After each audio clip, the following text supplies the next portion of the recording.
আমাকে অবাক করে দিয়ে মা রুই মাছের মাথাটা তুহিনের থালায় তুলে দিল। অথচ রান্নার সময় মা কথা দিয়েছিল আজকে মাছের মাথাটা আমাকে দেওয়া হবে। আমি ঝাপসা চোখে মার দিকে তাকাই। মা বলেন, দেখেছিস তো তুহিনের শরীরটা দিন দিন কেমন শুকিয়ে যাচ্ছে। এছাড়াও এত পড়াশোনা করেও তুহিন প্রথম সাময়িক পরীক্ষায় অঙ্কে ফেল করলো।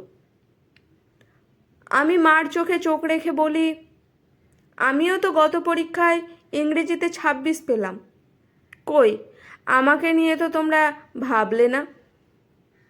মা এবার কণ্ঠস্বর পাল্টে নিয়ে বলেন, সংসারে একজন ছেলের সাথে একজন মেয়ের কখনো তুলনা হতে পারে না। তুই তো আর কয়েকটা বছর পর অন্যের ঘরে চলে যাবি। অন্যদিকে তুহিনকে ভবিষ্যতে এই সংসারের দায়িত্ব কাঁধে তুলে নিতে হবে। আমাদের কাছে তোর চাইতে ওর সুস্থ সবল থাকাটা বেশি জরুরি। এরপর তো আর কথা বলার সুযোগ থাকতে পারে না। কাজেই আমি থেমে যাই, কিংবা থেমে যেতে বাধ্য হই। তুহিন বিশেষ কৌশলে মাছের মাথার কেন্দ্রস্থল থেকে মুখের ভেতরে সুরুত সুরুত করে থলথলে মগজ টেনে নেয়। আর আমি সকলের অগোচরে চোখের জল মুছি। আমি ছাবি না। মুদি দোকানি বাবার 5 সন্তানের মধ্যে আমার অবস্থান মেজো। আমার বড় বোন সাহানা আপা। আপা ইন্টারমিডিয়েট সেকেন্ড ইয়ারে পড়ছে। বাকি 3 জন তুহিন, রাশেদ এবং বাচ্চু। আমাদের সংসার আর অভাব সবসময় পাশাপাশি চলে। অতিবৃষ্টি, দীর্ঘ বন্যা কিংবা অনাবৃষ্টি হলেই আমাদের সংসারে আলগোছে অভাব ঢুকে পড়ে। তখন বাবা ধার দেনা করে সংসার চালায়। কাজেই আমাদের থালায় বৎসরে খুব কম সময়ই রুই মাছ ওঠে। কখনো বৎসর পার হয়ে যায়, আমরা রুই মাছ চোখেই দেখি না। যদিও বা কখনো বাবা রুই মাছ আনেন, তখন মা রুই মাছের মাথা দিয়ে মুড়ি ঘন্ট রান্না করেন। কেননা বাবা মুড়ি ঘন্ট খুব পছন্দ করেন। বাকি সময়টা আমার প্রত্যাশ্য আকাঙ্ক্ষার মৃত্যু ঘটিয়ে মাছের মাথা তুহিন, রাশেদ কিংবা বাচ্চুর থালায় শোভা পায়। আমি মেনে নিই, কারণ আমি মেয়ে। মেয়েদের মেনে নিতে হয় কিংবা মানিয়ে নিতে হয়। সম্ভবত আমি ভালো সময়ের অপেক্ষা করি। আমি হয়তো ভাবি একদিন নিশ্চয়ই ভালো সময় আসবে। মা আমার গা মাথায় হাত বুলিয়ে দিতে দিতে ছলছল চোখে বলবে, তুই তো মেয়ে, আর তুই তো জানিস মেয়েদের ছাড় দিতে হয়। আজকে তোর বাবা 2টা রুই মাছ আনছে। এই বড় মাথাটা আজকে তুই খাবি। তারপর আমি আয়েশ করে রুই মাছের মাথাটা খাবো। মা গোল গোল চোখ করে আমার দিকে তাকিয়ে তৃপ্তির হাসি হাসবেন। কিন্তু বাবার ঘরে আমার সে স্বপ্ন স্বপ্নই থেকে যায়। ডিগ্রি ফার্স্ট ইয়ারে থাকতে পাশের গ্রামের মাস্টার বাড়ির ছোট ছেলের সাথে আমার বিয়ে হয়ে যায়। আমার শ্বশুর বাবা স্কুল শিক্ষক ছিলেন। আমার স্বামীও তার বাবার মতোই গ্রামের স্কুলে শিক্ষকতা করেন। আমার স্বামী জহিরুল ইসলাম একজন নিখাদ ভদ্রলোক এবং নিরীহ প্রকৃতির মানুষ। শ্বশুর বাবার ইচ্ছা আকাঙ্ক্ষায় শ্বশুরবাড়িতে এখনও যৌথতা টিকে আছে। সামগ্রিকভাবে শ্বশুরবাড়িতে অর্থের অভাব না থাকলেও তার বড় 4 ভাইয়ের তুলনায় আমার স্বামী নিতান্তই স্বল্প আয়ের মানুষ। এই নিয়ে অবশ্য আমার কোনো খেদ আক্ষেপ নেই। শ্বশুর বাড়িতে মাঝে মধ্যেই রুই মাছ আনা হয়।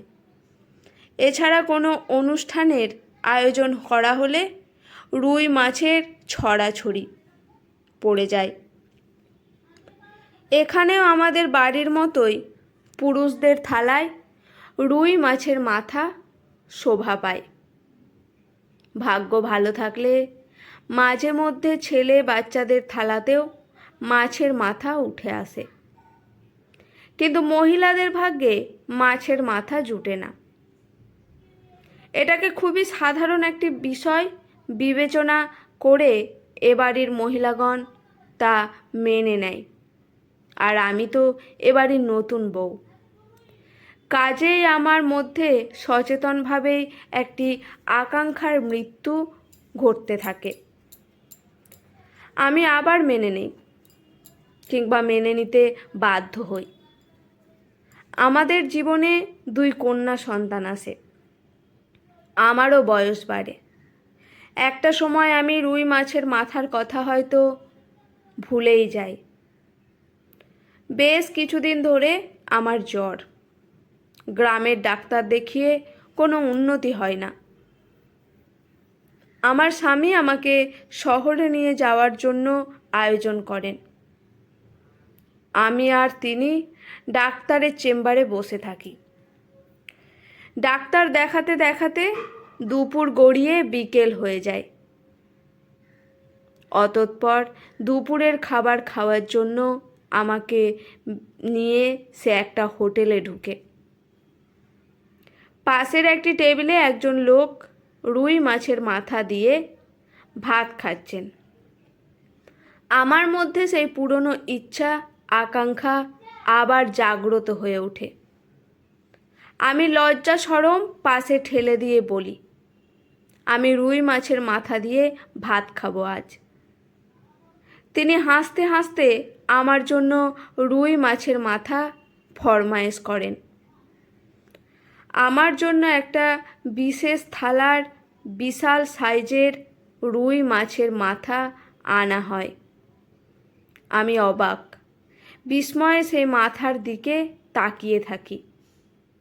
আমি বুঝতে পারি আমার চোখের কোণ উপচে নোনতা পানি উথলে উঠছে। আমার হাত পা কাঁপছে। তারপর মাছের মাথায় হাত দেওয়ার সাথে সাথে চোখের সামনে আমার বাচ্চা 2টার চেহারা ভেসে ওঠে। আমি মাছের মাথা থেকে আলগোছে হাত উঠিয়ে নিই। আমার অবস্থা দেখে ওদের বাবা বিস্ময় ভরা চোখে আমার দিকে তাকায়। আমাকে এক্ষুনি বাড়ি নিয়ে চলেন। তিনি আমাকে খাওয়া শেষ করতে বলেন। আমার একটাই কথা, আমি খাবো না, খেতে ইচ্ছে করছে না। আমাকে আপনি বাড়ি নিয়ে চলেন। আমি হোটেল থেকে বের হয়ে বাস স্ট্যান্ডের দিকে হাঁটতে থাকি। তিনি পেছন পেছন আমাকে ডাকেন। আমি আরও দ্রুত হাঁটতে থাকি।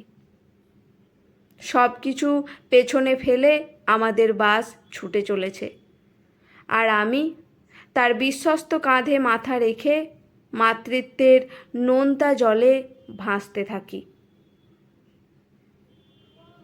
লাগাতার ভাসতে থাকি। আজকের গল্পটি এখানেই সমাপ্ত। কেমন লাগলো অবশ্যই কমেন্ট করে জানাবেন। ভালো লেগে থাকলে চ্যানেলটি সাবস্ক্রাইব করে পাশে থাকবেন। ধন্যবাদ।